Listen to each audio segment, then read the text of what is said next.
This channel does not promote any violent, harmful, or illegal activities. All content provided by this channel is meant for an educational purpose only. এই মুহূর্তে breaking news, great eastern trading company দিচ্ছে festive sale offer. Lucky draw কন্টেস্টে পেতে পারেন গাড়ি, two wheeler, LED TV, electric kettle, mixer grinder এবং আরো অনেক কিছু। 65% ডিসকাউন্টের সাথে 20% ক্যাশব্যাক, এছাড়াও একটা ইএমআই ফ্রি, আকর্ষণীয় এক্সচেঞ্জ অফার, 10 কোটিরও বেশি উপহার ও ক্যাশব্যাক। এই সুযোগ হাতছাড়া করবেন না। আজই আসুন আপনার নিকটবর্তী গ্রেট ইস্টার্ন ট্রেডিং শোরুমে। খুশির 100 দিন কাটুক গ্রেট ইস্টার্নের সাথে।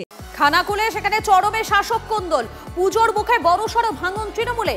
নতুন ব্লক সভাপতিকে মানতেই পারছেন না দলেরই একাংশ। বৈঠক করে রাজনীতি ছাড়ার ঘোষণা খানাকুল 2 নম্বর ব্লক তৃণমূল নেতৃত্বের একাংশের। দলের বিরুদ্ধে ক্ষোভ উগড়ে দিয়ে জেলার সাধারণ সম্পাদকের পদ ছাড়লেন খানাকুলের সদ্য প্রাক্তন ব্লক সভাপতি রমেন প্রামাণিক। তার জায়গায় প্রবীণ তৃণমূল নেতা অসিত বরণ সিংহ রায়কে ব্লক তৃণমূল সভাপতির দায়িত্ব দিয়েছে শাসক দল। আর এই ঘোষণার পরেই দলের সিদ্ধান্ত মানতে নারাজ এলাকার অধিকাংশ তৃণমূল কর্মীরা।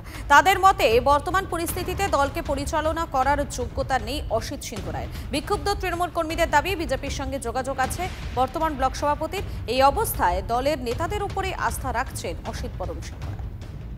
আমরা নতুন ব্লক সভাপতি এক প্রকার দল করবই না। কেন? উনি লড়াই করতে পারেন না, উনি লড়াই করেননি কোনোদিন। উনি বসে বসে সারা জীবন দেখেছি যে বসে বসে ক্ষমতালোভী, ক্ষমতা স্বাদ পেয়ে গেছে। আমি সাধারণ সম্পাদক হয়ে যখন আমি খানাকুলে কিছু কাজ করতে যাব, আমিও তো ওই পোস্টে ছিলাম, আমি ওনাকে না জানিয়ে কিছু করতে পারবো না। তাই একটা কর্মী হয়ে আমি কাউকে না জিজ্ঞেস করে কর্মীর পাশে গিয়ে দাঁড়াতে পারবো। তাই আমার এই সিদ্ধান্ত, সেই সিদ্ধান্ত আমি জেলা সভাপতিকে জানিয়েছি। দল দিয়েছে, কাজ করছি। দল এতদিন দেয়নি, কাজ করিনি, ওদের সঙ্গে থেকেছি, ওদিকে মেনে নিয়েছি। তাহলে আমাকে দল দায়িত্ব দিচ্ছে, ওদের মানতে কি অসুবিধা হচ্ছে? সভাপতি হয়েছেন, ওনাকে তো বহুদিন ধরে চিনি, পুরানো লোক। যাই হোক, উনি এনার মতন এতটা ছেঁচড়া নয় মনে হচ্ছে। এই চোর, চিটিংবাজ, জালিয়াত তৃণমূলকে উৎখাত করার জন্য মানুষ সংকল্প নিয়েছে।